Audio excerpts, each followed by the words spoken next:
Análise da sífilis em gestantes no Paraná, perfil epidemiológico e tratamento. Olá, meu nome é Tainá Silva Rocha, eu sou discente do curso de Medicina e participante do PIC e do PEX da Unipar, e meus coautores são Nayandra Malta Mascarenhas, Matheus Henrique Lapa Silva, Samara de Brito Rosa e Jorge Fernando de Almeida, e como orientadora eu tenho Helenisa de Victor Adamowski. Na introdução do trabalho, eu acabei apresentando a sífilis como uma infecção sistêmica causada pela bactéria Treponema pallidum. Ela é transmitida principalmente pela via sexual ou vertical e de forma menos frequente através do contato direto no canal do parto, pelas lesões sifilíticas ou até mesmo por transfusão sanguínea. Além disso, ela também se trata de uma questão de saúde pública, tanto pela sua responsabilidade quanto pelas consequências que ela pode gerar ao feto, que vão desde aborto e não mortalidade até outras manifestações que vão acabar sendo vistas até os 2 anos de vida da criança, como, por exemplo, sequelas físicas, sensoriais e de desenvolvimento. Sendo assim, o objetivo do trabalho seria realizar uma análise de dados sobre a sífilis em gestantes no Paraná, utilizando-se principalmente dados do Sistema de Informação de Agravos de Notificação entre os anos 2007 a 2001, além de também fazer um panorama sobre as suas dificuldades de tratamento. Passando para o desenvolvimento, a primeira análise que vamos fazer seria em relação às cidades com maior número de casos. Em relação às cidades com maior número de casos, Curitiba lidera a posição com quase 25% dos casos. Entretanto, isso condiz estritamente ao número de casos, uma vez que quando falamos sobre prevalência, esse panorama muda. Por quê? Apesar de Curitiba ter realmente 25%, quase 25% dos casos, quando comparamos sua população com a população de Londrina, vemos que há uma grande diferença, de forma que a prevalência entre todas as cidades segue quase que a mesma. Ou seja, podemos dizer que a sífilis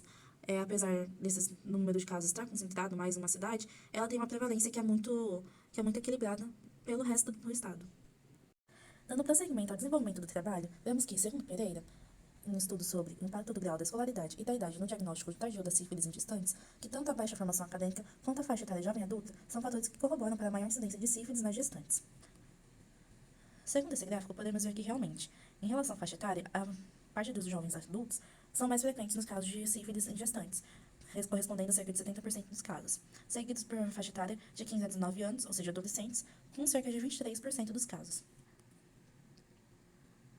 Além disso, em relação ao grau de educação, há uma baixa predominância em relação ao grau de ensino superior completo ou incompleto. Somando os dois, temos apenas 3,5% dos casos. E quando comparamos com, por exemplo, o ensino médio incompleto, que tem quase 17% dos casos, vemos que realmente tem uma baixa incidência em mulheres com o ensino superior completo ou incompleto, quando comparado aos outros níveis de educação. Passando para a classificação clínica da doença, temos que a maior parte dos casos são de sífilis primária ou latente. Porém, uma coisa que preocupa bastante em relação ao cenário da sífilis, tanto no Paraná quanto no Brasil, é que de 70% a 100% das mulheres não recebem tratamento adequado ou são tratadas inadequadamente em relação à sífilis, com redução de 30% dessas estimativas durante as fases latentes ou tardias. O tratamento adequado, no Brasil, seria protocolado como, por exemplo, a penicilina G benzatina em dose adequada em fase da infecção em até 30 dias antes do parto, em conjunto com acompanhamento mensal para o controle e diminuição da titulação. Entretanto, há alguns fatores que dificultam a aderência a esse tratamento, como, por exemplo, a ausência de pré-natal ou início tardio da assistência, o número inadequado de consultas, a não solicitação de exames laboratoriais desde a primeira consulta, durante a demora da entrega do diagnóstico, ou até mesmo a não realização do segundo teste para a titulação da sífilis, ou nos consequentes meses que a gestação evolui. Ainda assim, o município de Boa Vista, no Paraná, alcançou uma certificação de eliminação de transmissão vertical da sífilis congênita, sendo que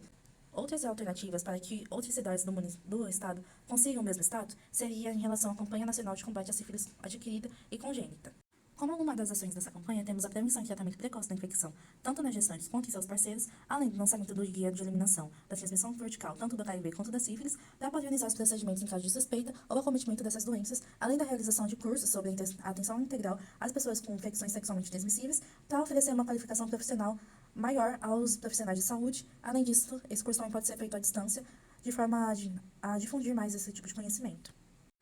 Em relação à conclusão, podemos ver que a epidemiologia do Paraná demonstra que Curitiba tem o maior número de casos quando comparado a outras cidades do estado, mas que isso provavelmente é ocasionado em vista do maior número populacional da cidade em relação às outras.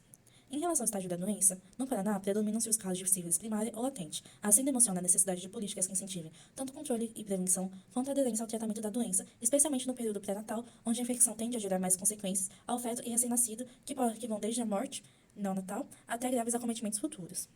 Assim, é de se ressaltar que há necessidade de investimentos nas intervenções de conscientizações de mulheres da maior faixa etária acometida, ou seja, entre 20 e 39 anos, além de um foco maior nas escolas, uma vez que se é comprovada a associação entre a doença com os níveis escolares mais baixos. Além disso, também se reforça o papel do profissional de saúde, tanto na atenção primária quanto no tratamento da doença em si, sendo necessários cursos de profissionalização e em relação à condução dessa doença, uma vez que o profissional de saúde ele está diretamente vinculado aos fatores que dificultam o tratamento da sífilis e a adesão deste.